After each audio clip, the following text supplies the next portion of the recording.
Hello students, welcome to my YouTube channel Connect with Hindi. This is Shalini Tripathi and आज हम लोग लद्दद जी के वाक्य को पढ़ेंगे। ओके, जिस प्रकार से कबीर के दोहे प्रचलित हैं, मीरा के पद, तुलसीदास जी की चौपाई और रसखान के सवैये प्रसिद्ध है, उसी प्रकार से लद्दद के वाक्य प्रसिद्ध है। तो जो कवियत्री हैं, इन्होंने अपनी रचना आधुनिक कश्मीरी भाषा में करी है, लेकिन इनके वाक्य का जो है हिंदी भाषा में अनुवाद किया गया है। ठीक है, तो चलिए हम देखते हैं क्या कह रही हैं कवियत्री।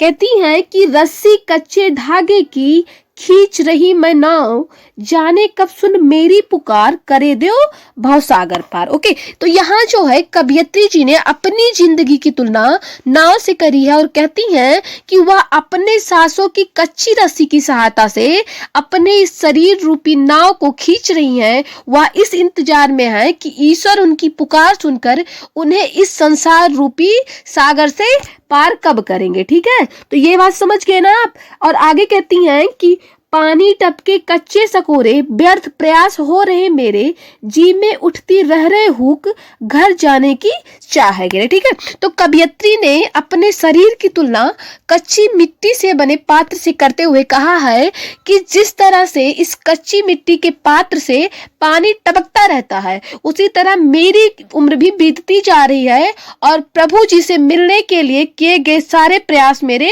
व्यर्थ होते जा रहे हैं। कवियत्री कहती हैं कि मेरे मन में बार बार एक ही पीड़ा उठती है, मेरे मन में बार बार व्याकुलता बढ़ती जा रही है कि यह नश्वर शरीर कब छोड़कर मैं ईश्वर के पास जाऊंगी और सांसारिक कष्टों से मुक्ति पा सकूंगी, क्योंकि मेरी ईश्वर के पास जाने की जो चाह है वो बढ़ती ही जा रही है। ठीक है, तो ये समझ गए ना आप, इतनी बात समझ में आ गई। आगे सेकंड वाक्य इनका क्या है, कहती हैं कि खा खा कर कुछ पाएगा नहीं, ना खाकर बनेगा अहंकारी। ओके, तो कवियत्री जो है मनुष्य को मध्यम मार्ग को अपनाने की सीख देते हुए कहती हैं कि हे मनुष्य, तुम इन संसार की भोग उपभोग में डूबे रहते हो, तुम्हें इससे कुछ मिलने वाला नहीं है, सिर्फ तुम स्वार्थी बनते जा रहे हो और कुछ नहीं हो रहा है।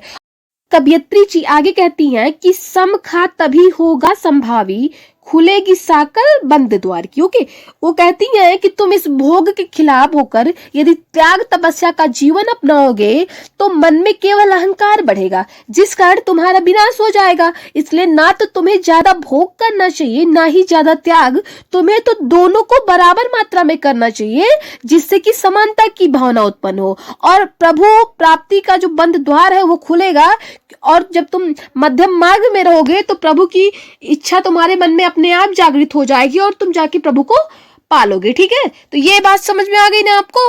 और आगे कहती हैं, थर्ड वाक्य इनका जो है वो है कि आई सीधी राह से गई न सीधी राह, सुषम सेतु पर खड़ी थी बीत गया दिन ओके, तो यहाँ पे जो है कवियत्री कहती हैं कि ईश्वर प्राप्ति के लिए वह संसार में सीधे रास्ते से आई थी, परंतु वहां यहाँ आकर मोह माया और सांसारिक उलझनों में फंसकर अपना रास्ता भूल गई हैं। अर्थात वह ईश्वर से मिलने के लिए सामान्य भक्ति मार्ग को ना अपनाकर हठ योग का सहारा ले ली है। ठीक है, वो क्या कर ली है, हठ योग का सहारा ले ली है और वह जीवन भर सुषुम्ना नाड़ी के सहारे कुंडलिनी जागरण में लगी रही और इसी में जीवन बीत गया, परंतु वह अपने प्रयास में लगातार असफल रही हैं और उनकी उम्र भी क्या हो रही है, बढ़ती चली जा रही है।